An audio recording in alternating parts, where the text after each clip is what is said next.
This is a conversation I had with Jeremy Gildman. Yeah, I would love to actually start with something quite personal that I found intriguing on your website, and I wanna talk about this because this is a topic that fascinates me in general.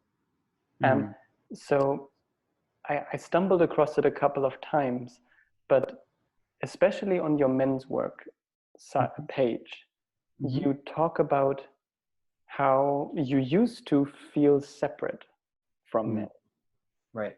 but now it's different. You didn't specify how it's different now, but now it's different. Mm. I would be curious if you could tell me a bit about how was that when you felt separate? Like how was that for you? Or how did you feel separate? Sure. Um, I think for me, the separateness has come from um, somewhat been self-imposed as this keeping myself being different than other men. There's, I think I took on the story really at a really young age that of what being a man meant, or at that age what being a boy meant, which was not something I wanted to be. The stereotype of it all, of like the lack of emotion, the lack of compassion for others, the going after like my own drive at the cost of anyone else. Um, and yeah, the when I became a teenager, that was much more about um, relating with women and like this whole aspect of like relationships and dating, and um, that there seemed to be this stereotype in the culture about getting women, and it's just like none of that ever appealed to me. And Uh, so if you say that that's what you kind of pushed against, that what yeah, you moved away right. from, how did that impact you, Yeah, or what sure. was the self-image you had? Right. So impacted by that, I felt alone. I felt like, I mean, I didn't. And most of my friends ended up being women. And I didn't connect much with men growing up. That it, I think the only exception to that was a few times on like when I could be vulnerable. There's like settings where I started finding places where I could, the beginning of what authentic relating was for me. Um, and and in that setting, I could have some of these connections, but for the most part, I only really felt like I had permission to be myself around women.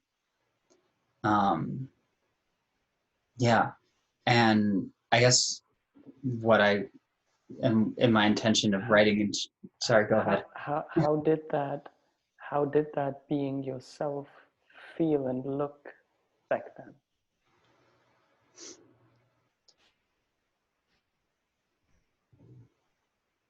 Hmm, it's a great question.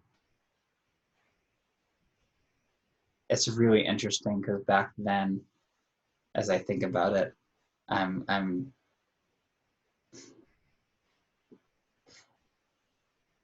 it feels like it's neat, like there's still a piece that I'm actually integrating of like back then I was the best self I could be. And instead of looking back at those times, it's like this awkward kid that um yeah. So as I'm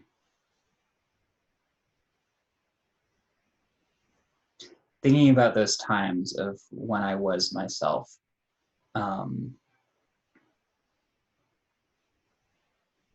I think it really was in the deep emotions, like when I could be present with myself for another. in something more real. The yeah, it it felt like that felt like more of me than,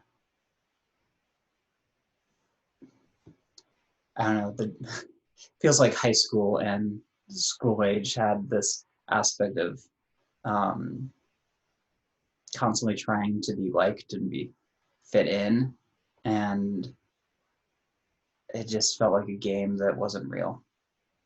And So for me, it was that deeper level of actually connecting on the emotions. so it sounds like what was important to you back then was really this emotional um, feeling, I imagine sensing Mm. level, and that was more what you were drawn to and attracted by. Yeah, yeah, yeah, it definitely was, and it felt like there was something calling me there. Yeah. And the way you describe it is that kind of led to a rejection of this men thing. Right, right. And I'm curious, like how did you reconnect Mm. to the, and I'm less interested in the story of how you reconnected and more Uh-huh. interested in the what happened in that reconnection. Yeah, I'm not even sure if I'm clear about the story anyways. Okay, then I'm it more interested. yeah, it's more of just something that just happened. Of like I more just noticed it over time of this shifted. so Um, so maybe then one question before then, yeah. how would you describe your relationship to men masculinity now? Ah, got it. Okay, there's a bit of more story here then. Yeah. um, I think what feels potent for me to share is that I I've gone through a divorce, and my previous partner um, was genderqueer, and we lived in the trans community in Seattle. And being in that space of opened me up to what gender meant a lot more, and I've got more in touch with. I experimented with like, am I non-binary? Like, is there something more than this? Um, and having gone through that wave of everything and coming through the other side, it left me at this place of being a man is my identity, and I'm going to make that mean what it means to me and not what society wants me to mean. um, I think that's my relationship with masculinity now, is that I don't believe that I need to fit in a box. In fact, actually, every time that I do something that is bigger than the box, it redefines it and gives more freedom for others.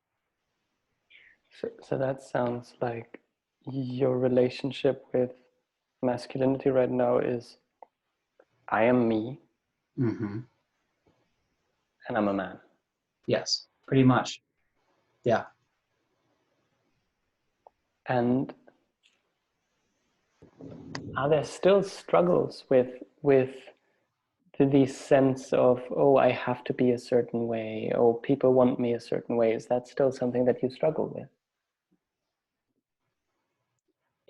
I definitely still notice the part of me that that has that conditioning, but it doesn't have the same hold as it did at one point in my life. Of like, well, actually, I felt like I needed to push that away and lock it away in order to be myself. And now it's more that like that part of me can be here, but it's a voice that I can feel and doesn't have to run the show. And this is, I think, in essence, that's what I'm interested in. Yeah. Is can you say a bit more about how, it used to be that that part literally had to be locked away for you to be able to be you. Mm-hmm. And the part still exists. Right. And it still has the same kind of worries and thoughts, but it doesn't have Right. to be locked away. Right. What has changed?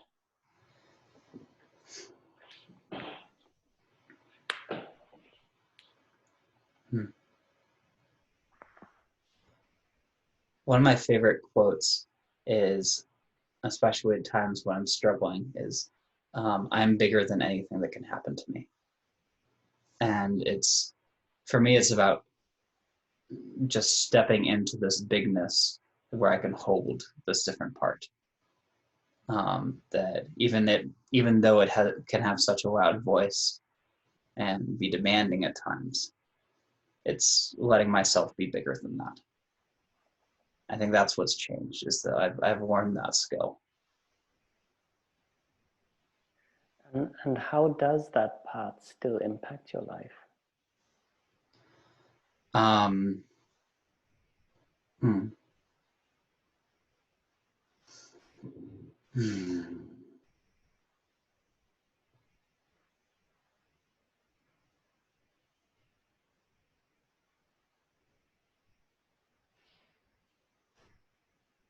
I'm just debating right now of how personal I want to be on this recording. And please Yeah. choose as freely as you want to. You don't Thanks. have to get Yeah. super personal. It's Mm-hmm. You can also tell me that you don't want to answer that question. I'm happy with that as well. Yeah. Um, okay. Yeah, I'll lean into this. Um, yeah. So for me, the way this part still impacts my life, I think is, where I see it the most is probably around sex.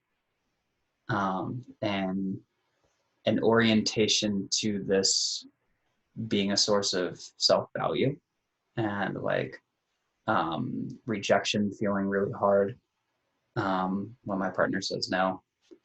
Um, and just things getting tied up in that. And while I can be on this mental level of, um, yeah, it's okay that for her to say no, it's okay for all of this to be there. I can still, like, this part of me has such strong emotions around it. And that's the part that I have to keep on stepping into being bigger than, and holding that trigger. So it's like that level of acknowledgement, and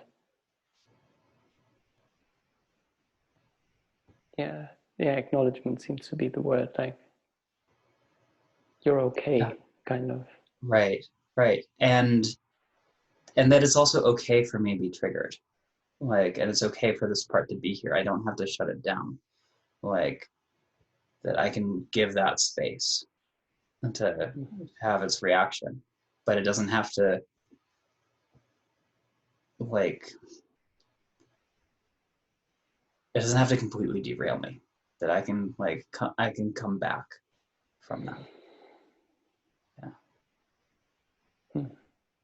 Yeah. So these kind of sex situations really tie into your sense of being a man, masculinity. Yeah, I feel like this is the part that, like, I locked away of, like, because, like, and that um to and yeah, because I didn't want to be the kind of man that was, like, fully oriented around sex, I think, and oriented that way, that but at the same time locking it away, like, cut me off from so much of who I am. Hmm.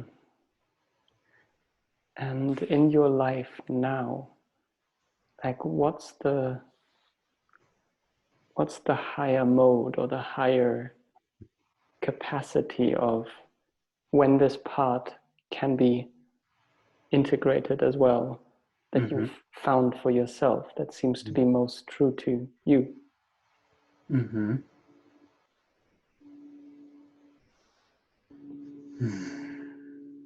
When this part could be integrated, um,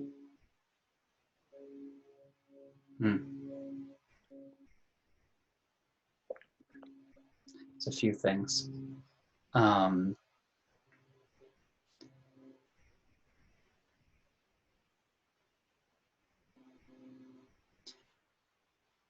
it feels expansive. I think that's the main thing I want to say, is that this part has a very narrow vision of how the world works. And when I can integrate it and integrate its energy, it can expand. So there's a sense of I can both slow down and be more present, which this part doesn't love to do when it's in trigger, and feel in the moment. And there's also a uh, energy that I've gotten access to that's made more primal, that and um, that can come out that feels like me in its raw form. And yeah, and that's fast and but also attuned at the same time.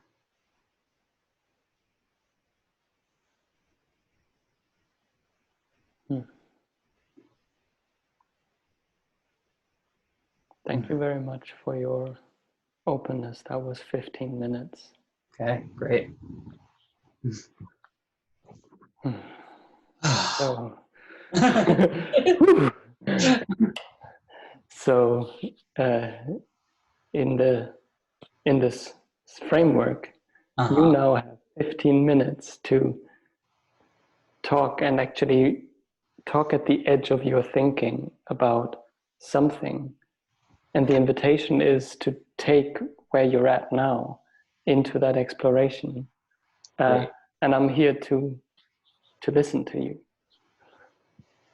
Yeah, I think this is great energy for me to bring into it. It's perfect. Okay, so the edge of my thinking thought for me is it's about how I've been thinking about in how we might have how people have or how I have this is part of where I'm stumbling with the words already. A internalized drama triangle is how I've been calling it. So the drama triangle, for context, is commonly used as this three parts piece of the perpetrator, the victim, and the rescuer that all work in tandem to keep something in conflict and drama. And that that it actually, while the rescuer and everything, all of these different parts are constantly wanting to escape it, they're also keeping them locked in place and keeping some kind of conflict around for some higher value. Often it's safety and familiarity. So for me, I've been noticing these parts of myself and in others that internally run. And the most interesting and elusive one is the rescuer, because the perpetrator and victim are pretty easy to see. The rescuer is interesting because it can often feel really great, whereas the other two don't. It can feel like this part that has ideas and wants to explore something and change something, and but also without action, without that turning into something um, that that creates value. And If that makes sense. what do you mean by without action? Like, what do you mean by? Yeah. I guess for me, I find my rescuer. Okay, when I'm struggling with something, and I like feeling the victim and everything, I can step into the rescuer of like, oh, here's a creative solution, uh, and feeling really excited about that. And I think what I mean without action is it not making a difference. Of like maybe we're changing the words a little bit or the orientation somewhat, but it's like it still keeps the same conflict locked in place. Even though it may give the illusion that something's different. So in your internal drama triangle, but for me, just to understand it, it's Yeah. the perpetrator, I would imagine, is kind of being critical against myself. Right. Yep. It's a self-critic. Yeah. Often. The victim is where I feel helpless and Mm-hmm. powerless, and Mm-hmm. and the rescuer is, oh, I have this today, or we could change this, but nothing ever happens with that. Right. Right. Mm-hmm. Yeah. That it's still just a way of continuing the cycle. And so the thought that I'm like playing with around this is to notice all of these parts, letting them be here, as well as like giving more breath and expansion to what else is here. Instead of taking the first thought, the rescuing thought, to try to relieve some suffering, which is also what I want to say is like a key thing about the rescuer, is that makes it different is it's about trying to not feel something, to not feel stress or something like that. Yeah. So that I'm just trying to sit with this idea of like maybe some kind of deeper alignment or deeper purpose and connection can come from letting this part sit and have deeper breath instead of just listening to the rescuer. And maybe the way that people continually get stuck is just by listening to the rescuing voice. Mm-hmm. Yeah. I constantly keep having this thought in the back of my mind this is Jay Early uses the terminology of we have the inner critic, we have the criticized part, right, and we have the inner defender. Right. That usually defends against the critic, but also blames so it kind of takes the energy but goes like, no, but it's still part of the same dilemma. Yes. Yeah.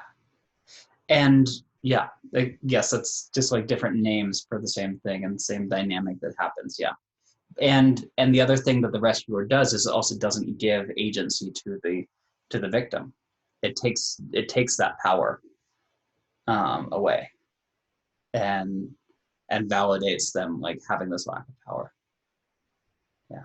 So it seems to be that your thesis, you're kind of like trying to examine right now, is so many people talk about their like, oh, I have this critical part and I have this place where I feel powerless. Right. But actually an important aspect of why people are stuck is that they constantly stay within this rescuer mode inside themselves. Right. As like the things that they do to rescue and the like ways that they try to like battle against that self-critic, keeps them stuck. That's a simplified form of it. Yes. I think looking at all of the different dynamics of these internal parts is also fascinating. as we're just pointing out with the um, the way the rescuer uses the power against the perpetrator. But it's also like another very interesting one to me is where actually the power is in the dynamic. There's a term in Gestalt of top dog, underdog, where it's actually the underdog that is in control, even though the top dog seems to have all the power. The underdog, by being this victim, controls the situation, and like pretending that you don't have the power, it actually goes the other direction. An easier way of seeing this, I think, is we were talking about relationships earlier, and that someone saying no can often feel like the underdog position, but that actually has more power. That's the place that like decides how fast a relationship goes, or how fast anything evolves to, or what decisions get made. So that's now more kind of the exploration of the victim, Right. like that how much power there is actually in the victim position. Oh yeah, yes.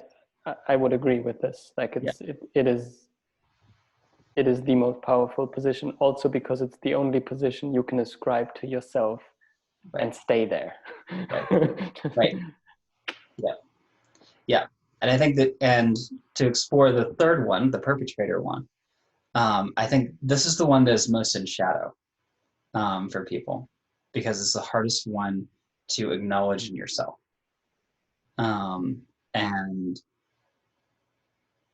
And I also, another way that things get locked is keeping that from being acknowledged. So that by actually acknowledging impact that you're doing to yourself or to others, I believe that gives us a ton of freedom, and part of what can unlock us and unlock this whole triangle. Can you expand on the acknowledging impact gives us freedom? Yeah. So I don't want to say like this.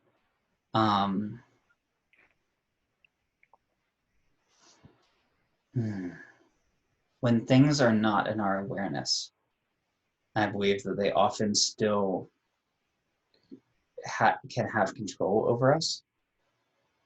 And it's by bringing them into our awareness that we gain our own sense of freedom, that we gain a sense of power in our life and decision making.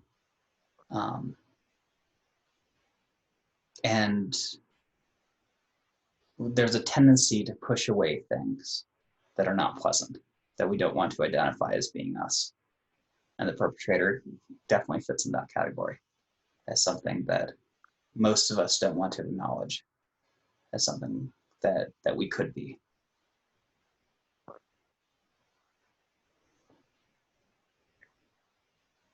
And I think the thing I want to expand on that actually is that it's identity shifting to bring that in.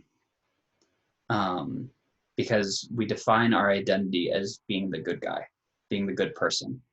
And to allow ourselves to bring in this identity of like, yeah, I'm also human, and being human means that I make mistakes and have negative impact. And sometimes, even if it's unconscious, I'm perpetrating on others.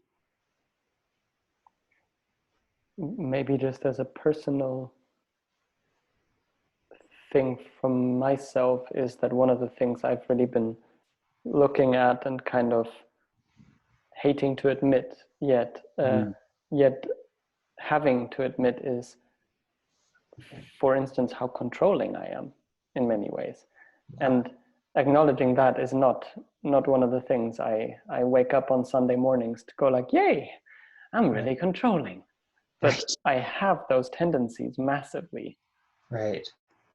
And only admitting them actually Mm-hmm. allows me to find more conscious and healthy ways of being with it, because there is a need in there. There is a motive in there. Right. Yeah. That's a beautiful example. Yeah. Of being able to be with that part of yourself that is not the most pleasant to be with. And welcoming it in to find the need, find what's there.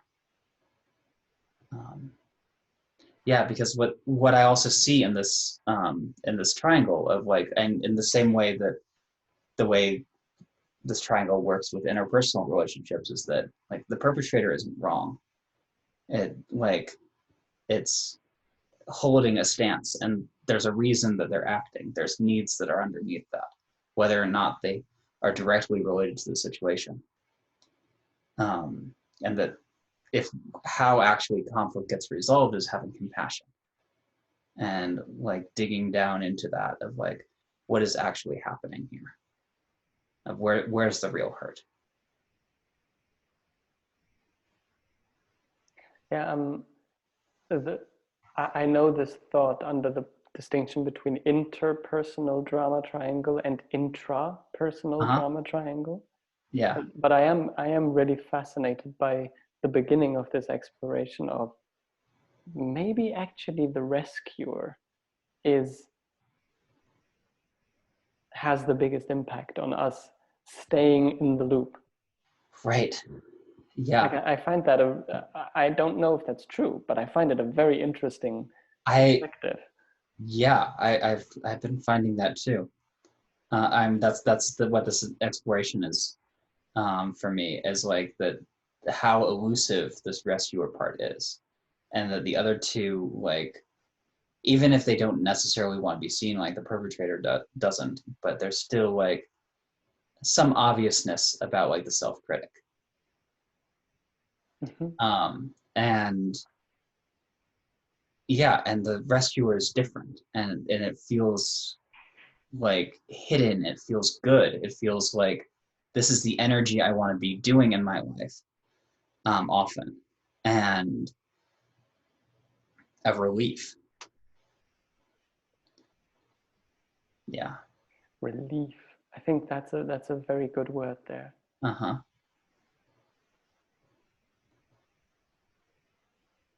So the 15 minutes are up officially, Okay. but we can still just take a moment to be with this, because I actually think that's a very very interesting question.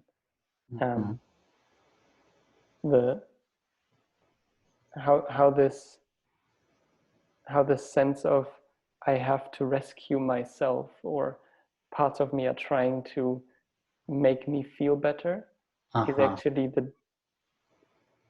one of the deeper layers of what keeps me stuck exactly where I am. Right. Yes. That I have to rescue myself. There's a sense of like giving purpose, it seems like to me, in that, of like, and it feels, and that I think the scarier decision is like, what if we didn't need to be rescued?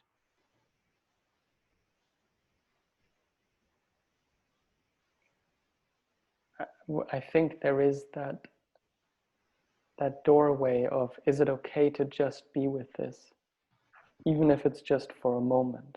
Right. That usually opens a completely different sphere or realm or whatever you want to call it. And I also find it actually interesting to look at the rescuer as what's also like the higher mode of the rescuer, because there also seems to be a truth in it, rather than, oh, it is just the way it is. Like there is also a truth in the rescuer, but it kind of digs its own grave through how it does things. Yes. Yeah. Yeah, thank you very much for sharing. Yeah, thank you for questions. Thank you for exploring with me. So now we're shifting our attention to you. and That's my curiosity. that is the setting now. You can ask me All right. whatever you want to ask me. Oh, great. Let's go. uh, okay. Well, I think this is what I noticed from your website is that you do IFS work. I do. A big piece of it, which is kind of perfect for the way that we've been talking. Yes, we've been talking parts. Yes. Yes, exactly. Yeah. So I'm curious on, yeah, how do you work with your own internal parts? How do I work with my own internal parts? Um, I think that's a question I can't answer with one answer, but there are multiple answers. Sure. So one answer is I seem to have more and more situations in my life where I don't need to work with them Mm-hmm. in the moment, but through having more of a presence of self, even if parts come up, they also calm down again. So that's kind of a growing experience in my life, that that parts that used to really fuck me up are not fucking me up as much, and Uh-huh. that's rather pleasant. Which is also one of the reasons why I value this deepening into self so much, because I think the more we can actually have be present in self in our life, the more the relationship with parts just changes naturally. So that would be the one answer. So yeah, the what's coming up as curious for me is curious when the way you're talking is it seems like you're holding these parts as separate from self. Is that true? Um, do I hold them as separate from self? Yes and no. Like if we look at it on an ontological level, I could answer with yes and I could answer with no. Right. I depending on the day and which part, I experience it differently. But Uh-huh. but for me, there is a qualitative difference between a part that's activated in me Mm. and when I'm connected to the presence of my being. Mm. There is a substantial qualitative difference I experience Mm-hmm. in in my body, that I experience in my emotions, that I experience in my energy. So that's where I make that distinction. There is, and I would even say there is a difference of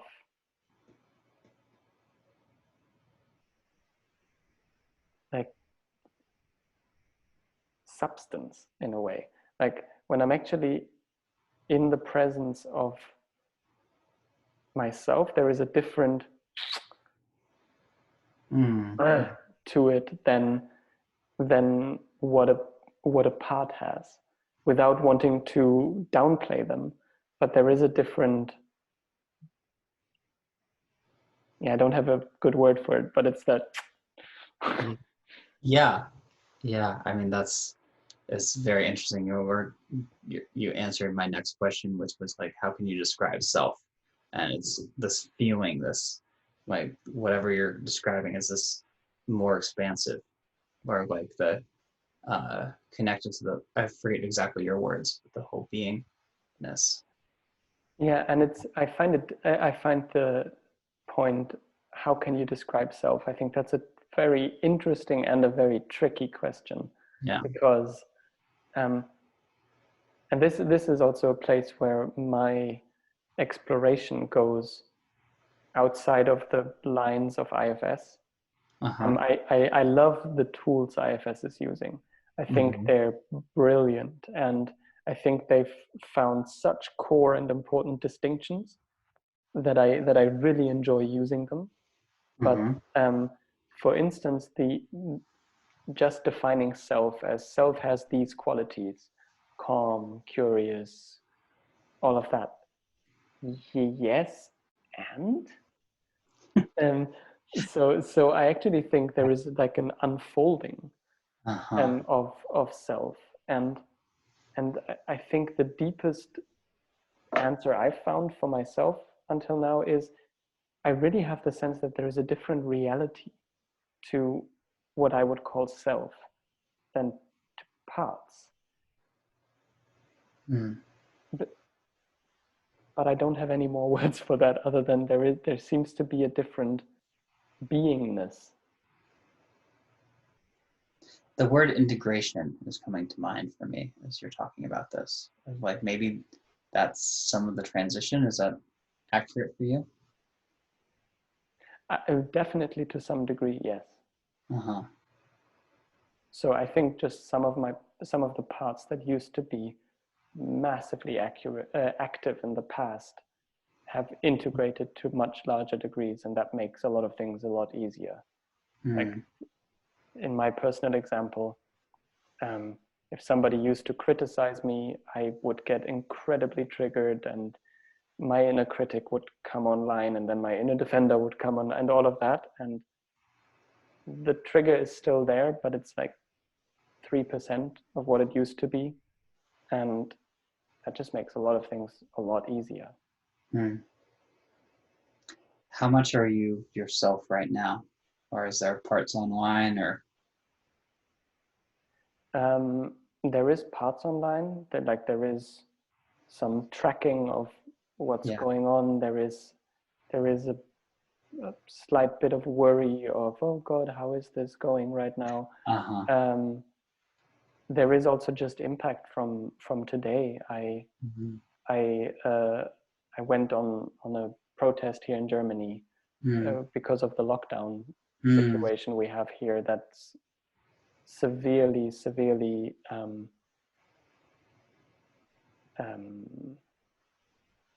reducing our basic rights right now, and doing so indefinitely, which I find scary.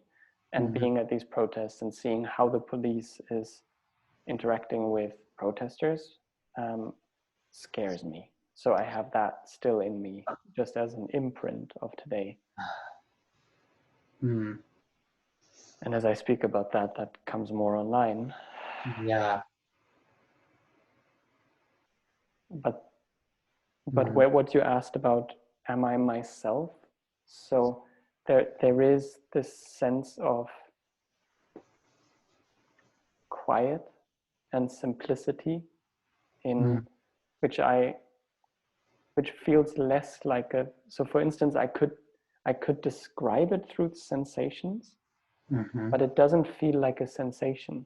It feels like I could use the words of sensations to describe it, but it feels more fundamental than that. So that's kind of one part of my experience is that.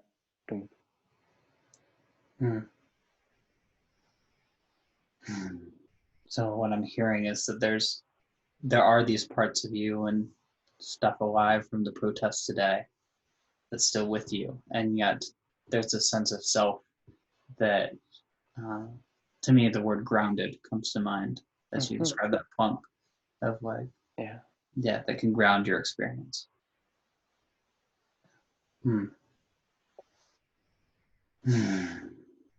Yeah, and this simplicity, it's where even though this is multiple parts, there's something about all this that's utterly simple. That's utterly like. I'm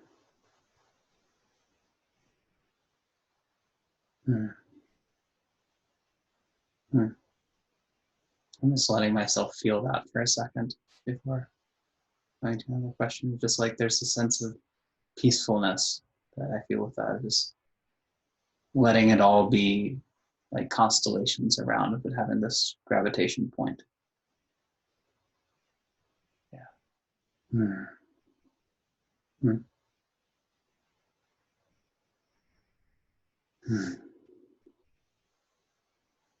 What, it's a very similar question to one that you asked me. Uh, just how did you arrive here? How did you develop this sense of grounded self? And more, again, in the way you asked, less of the story and more of the experience, the feeling.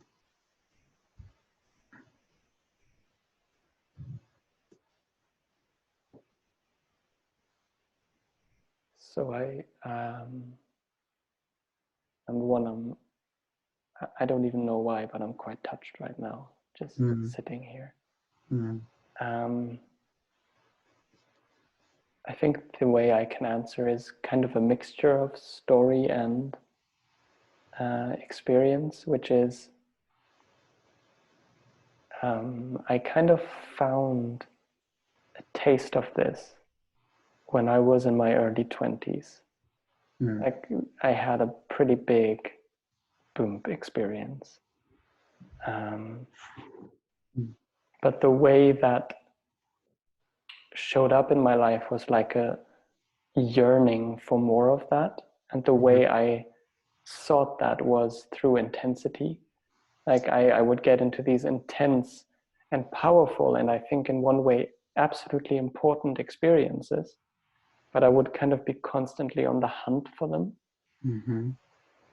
And I think it was mostly through, and that was in one way exciting and alive, and I think it also fits being in your 20s, like living like that. But but there was also something where whenever I was not there, it left me feeling dissatisfied. So that was always this kind of sense. And I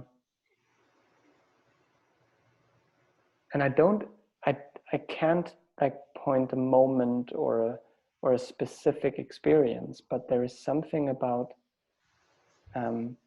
it's as if where before I was always looking at the content of the experiences, even of the peak experiences, it seems like in one way the content of the experiences, like the openings I've experienced are there, and they are there not very dependent on the content. So it's like there is an openness that's there if I feel great or if I feel shit. Like there is a certain openness and a certain groundedness towards that kind of, one of my teachers always called it, it needs to settle into the cells. Maybe it's that, but it's like I'm not so focused on the content anymore. It's more the how am I relating to that content.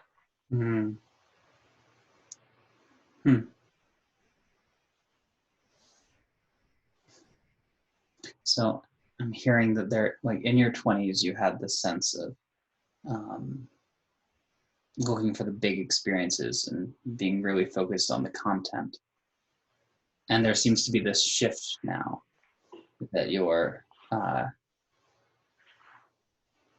being like, it's more of a focus on how you are with whatever is here, whether it's a positive or negative experience or anything with that. But there's a sense of like more of a focus on how you are with it rather than the thing.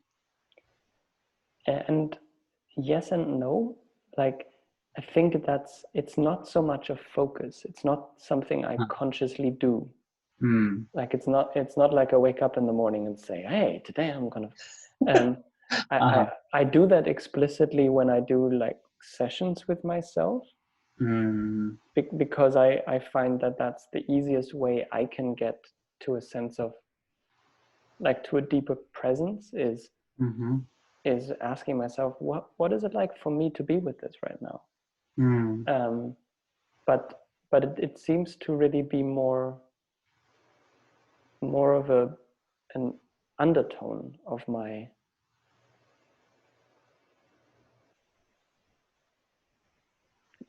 experience. I think the best word for it. Yeah. Hmm. Hmm. It's undertone. Yeah. Hmm. Want to do a time check to see how much we roll. You have pretty good sense of timing because We're about at it. you were about 5 seconds late. Okay, great. I was wondering if we were there or if I should keep on going with exploration. Oh wow, that's respect right there. Like I suck with time. I wasn't sure. I was guessing. But you guess pretty well. Yeah, thanks. So it's my turn, huh? I can. Go ahead. So number one, thank you for asking these questions. Like it, Mm. I genuinely enjoyed answering. Mm. Mm-hmm. Um, Mm. so one of the, and I'm a bit torn between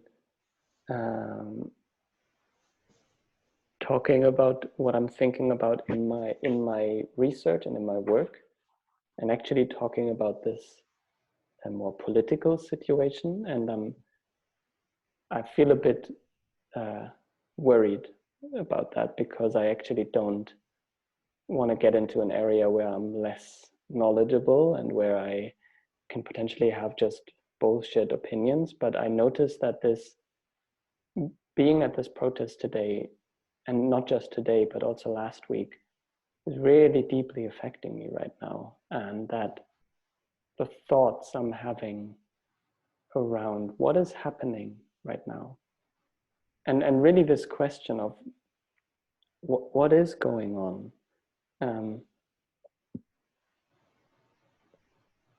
in Germany, in the world right now, are becoming louder and louder in me the longer these lockdowns are going on. Like I find that challenging, especially because, and like I have to absolutely say, I'm no scientist, I'm no expert, I'm no nothing. But the more I keep listening to different scientists, the more obvious it seems to me that a lot of what's going on right now, at least here in Germany, with having social distancing, having all the businesses shut down, having lockdowns, and having had that for almost 2 months. Almost 2 months. That's a fucking long time. According to many scientists, that was not necessary, and it should at least be like changed. And then I see how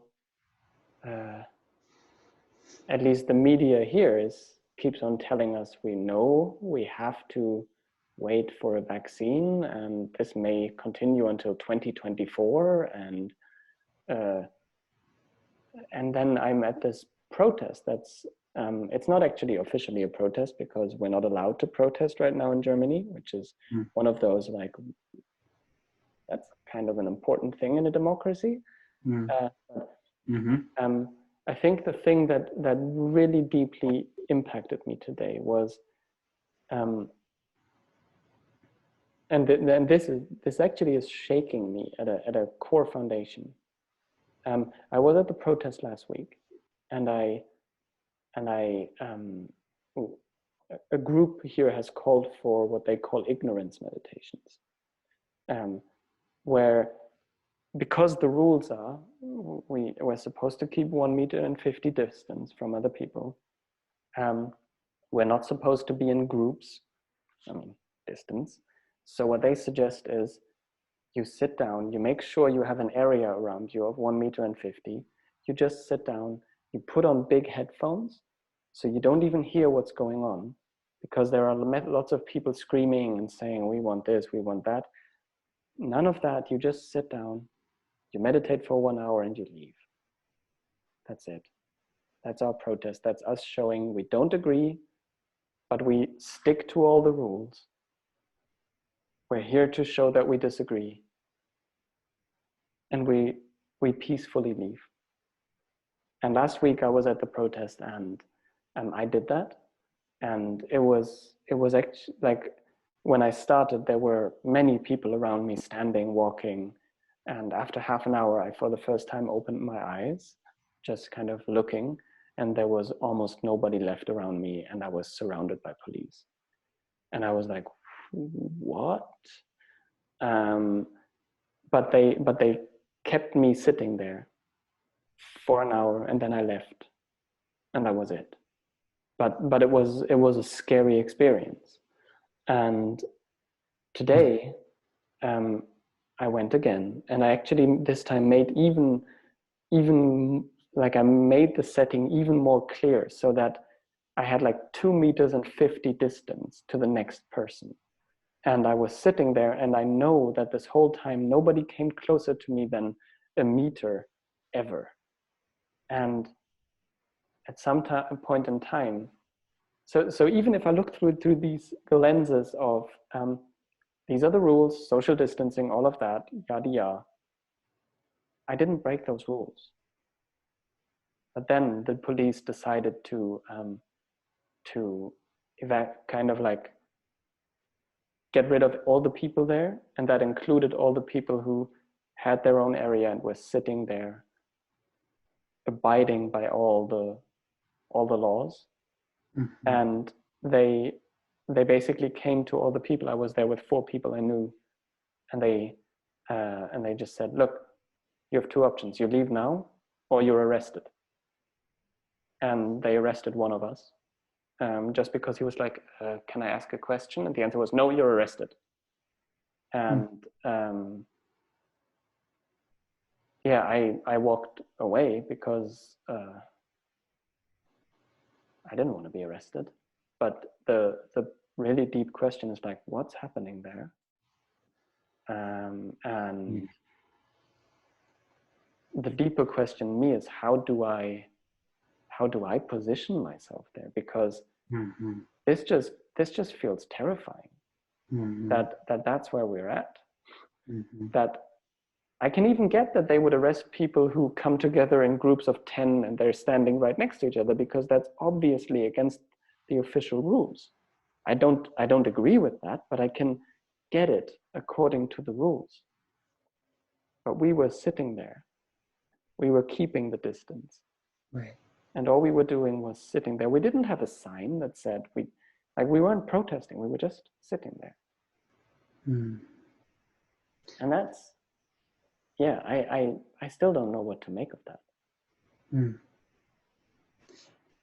So in this exploration, are you wanting to understand like what was going on for the police, what's going on for the system? I think what's most up for me is, so the questions I'm left with is,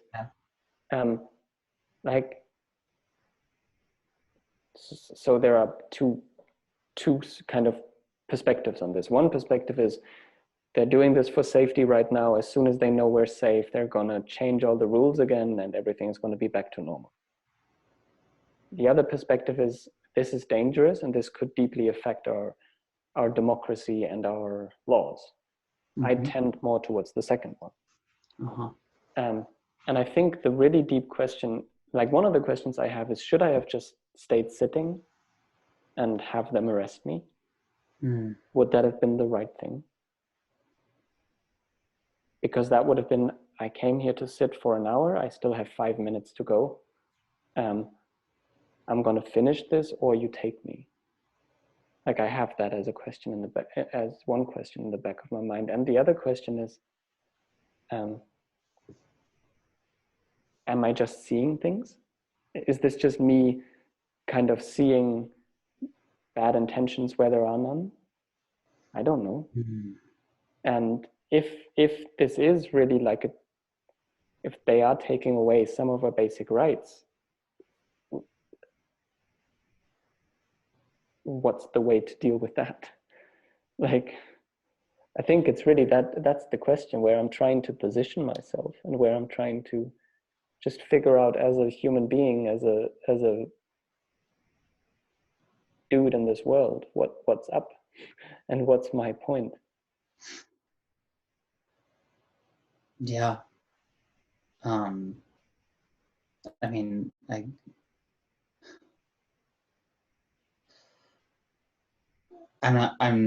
don't feel like I want to come in here with any kind of advice or any kind of direction of what you. I'm not asking for that. Right. Yeah. Yeah. I feel more just compassion and feeling with you on this of like how, like I get it, of like how hard this is, and like I'm just imagining myself in your shoes of I would probably make a very similar decision of to get up and walk away, even though, and like have the same doubts of like, should I let myself get arrested for this point? Um, yeah, and yeah. Yeah. I'm also struck with this, like, I don't, um, I don't know, just Germany's history of with authoritarian government. Yeah, if you literally look back into history, right now, I don't know. I think in the US, what the laws are right now are decrees. Is that what it's called, or It's no, an executive order? It's executive orders that there's different in the US is very different, and we go by each state has its own thing. Even cities are doing differently. Within it, there's not an organized thing within the whole country right now. Yeah, it's ish that, but Yeah. not really. Yeah. Like all the states are basically doing the same thing. It's just that sometimes they end it a day early or a day late. Right. Yeah. Right. But I mean, I think on one level it comes down to standing up for what you believe in. Mm-hmm. In a way, no matter the consequences. And that's a bitch to do that. But it also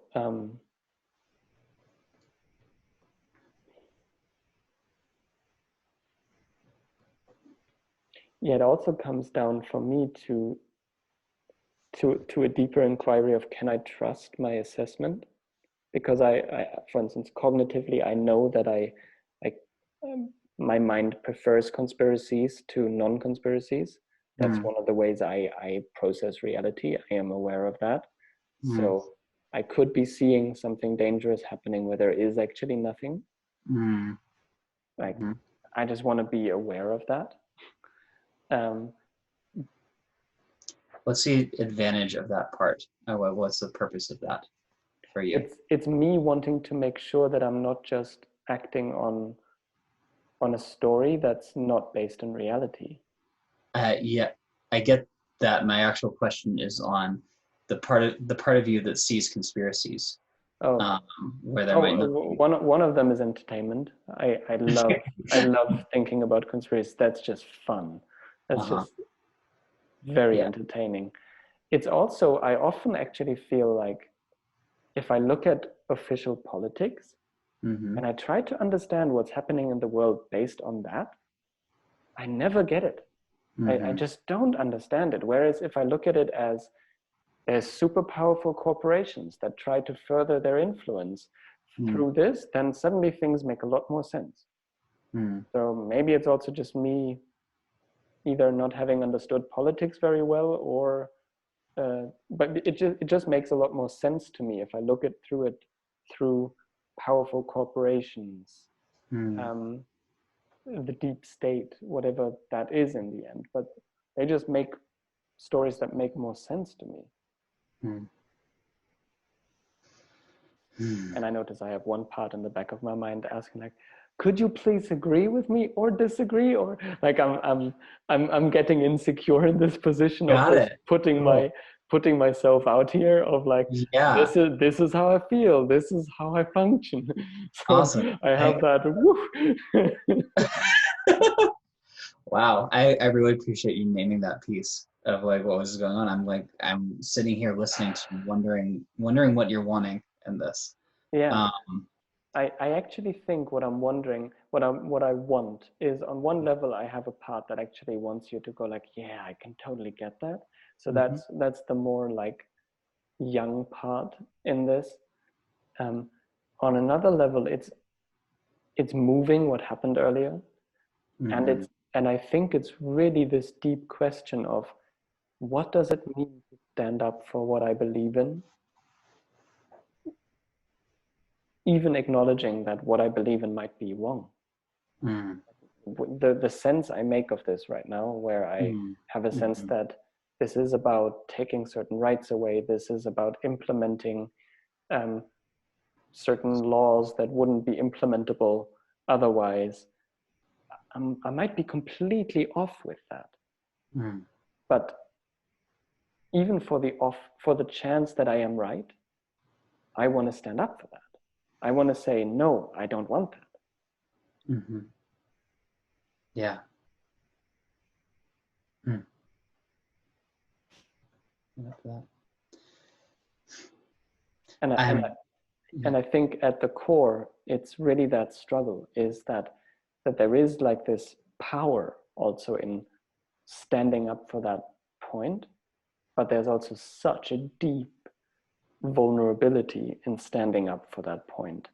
Yeah. And in one way, a deep fear of being wrong, or this is the wrong position to take. But at the same time, this is where my power is. I'm experiencing what you're sharing as very courageous, as it's coming from this place of courage. And a lot of my definition of courage is that you still have fear. You still are not sure of the ground that you're on, that and yet still moving forward. Um, so I noticed for me, like as I've been listening to you and kind of actually consciously not agreeing or disagreeing, um, and for me that's yeah, I'm wanting to, like, I feel called forward by your courage and wanting to answer that more than just bypassing and not making a decision. Um,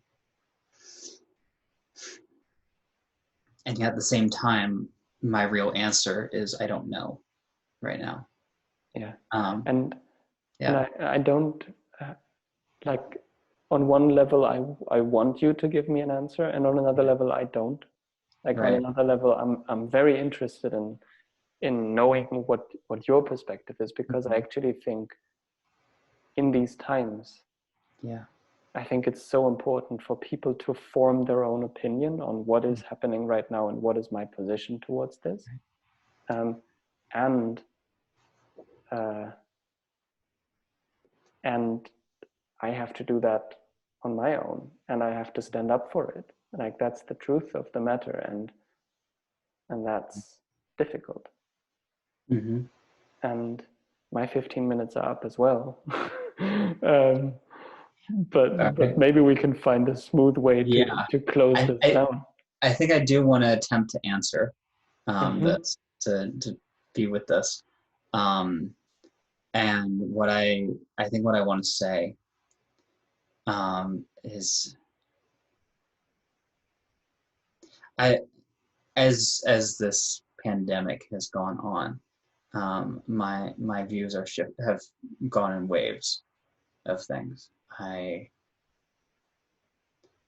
had an initial wave of being worried about my family and the people that I love, and that somebody shared with me that they just felt like it would be unlikely for them to get through this without all of the people with all the people still in their lives still around.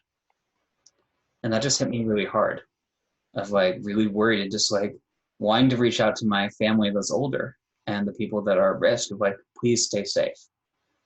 And like, I want to do my part so you don't get sick. Um, and as this has gone on, um, and we're learning more about it, and it seems like there's a significant amount of the virus that people are asymptomatic to it or have very little effect from it. And I don't know, I'm not a scientist either, and there's so much out here that I'm like, I don't want to speak on. But there's a way that, yeah, being quarantined, especially with a new baby, has become very tolling for us, and that we've been bending the rules by being double quarantined with a close couple of ours that have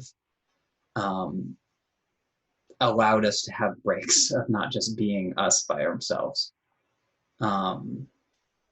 And that's felt very important. That's felt necessary. And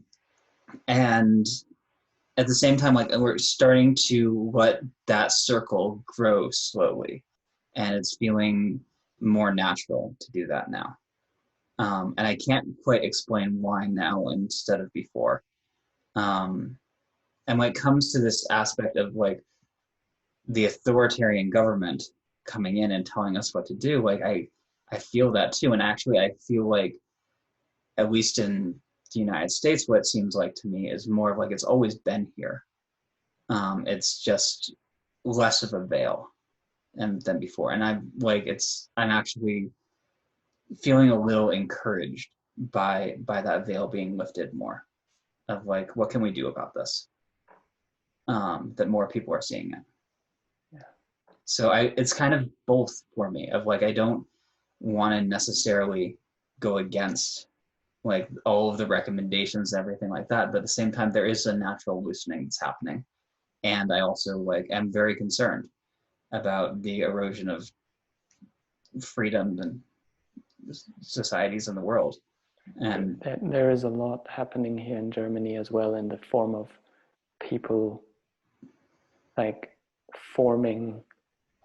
The perfect example is there's been a new party, like political party, formed here in Germany 11 days ago that reached, within 10 days, they had 70,000 members, which makes it the fourth largest party in Germany. So I think within like 2 or 3 weeks, they're going to be the second, third largest party in Germany. And their main points are, we don't want forced vaccinations. We don't want the vaccination IDs. We don't want these things that all the other parties suddenly seem to agree we need. We don't want that. And there's such a movement behind it that actually that can be potentially great. right. And I mean, these questions of what is actually happening are still there for me. What is this about? How much of this is an authoritarian government that just shows its teeth? Right. Yeah. Yeah. So maybe we ended with this question. Yeah. It feels like such a big question at this time. Yeah. And like I feel grateful to have like really felt and heard your experience of going through this protest and the scariness of being asked to leave, and if you don't, you'll be arrested. With at the same time never having broken one of the rules. Right. That was the part that really got to me. Was yes, I was in the same general area as many other people, but I had stuck to the rules. Yeah. I think the thing I want to share that like occurs to me with that too is like fear and power mixed together is a very dangerous mix. And that seems like some of the thing of like it makes it so there's not discernment on things. Like, you were not breaking the rules, but when there's fear and like trying to use power to do something, it makes it so you're grouped in with everyone else. Yeah. And I can even get it from the side of the policeman. Like, I have empathy for that, but it did hit me. Yeah. So I'll just stop the recording here. Okay, great. Thanks. Thank you. You never know what's around the